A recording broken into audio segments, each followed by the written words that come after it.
Pemirsa, isu kenaikan tunjangan bagi anggota Dewan Perwakilan Rakyat Republik Indonesia atau DPR RI menuai kritik dari sejumlah kalangan.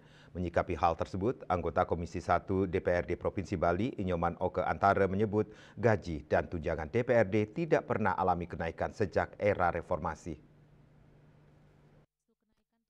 Bagi anggota Dewan Perwakilan Rakyat Republik Indonesia DPR RI menuai kritik dari sejumlah kalangan. Menanggapi isu tersebut dikutip dari pesan WhatsApp anggota Komisi 1 DPRD Bali Nyoman Oke Antara SHMAP menegaskan bahwa kondisi di daerah berbeda dengan di pusat. Menurut anggota DPRD Bali yang telah menjabat selama 5 periode ini sejak era reformasi hingga kini, gaji pokok anggota DPRD Bali tidak pernah mengalami kenaikan. Ia memaparkan perubahan besaran gaji hanya terjadi pada tunjangan perumahan dan transportasi.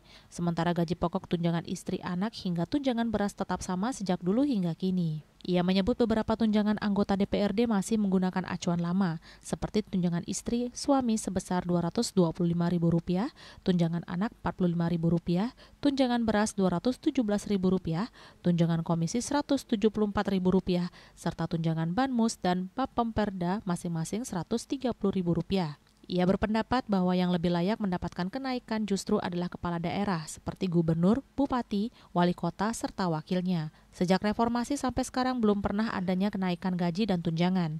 Ia menekankan bahwa besaran gaji dan tunjangan anggota DPRD sudah baku, tidak bisa diganggu-gugat lagi karena acuannya persentase dari gaji eksekutif.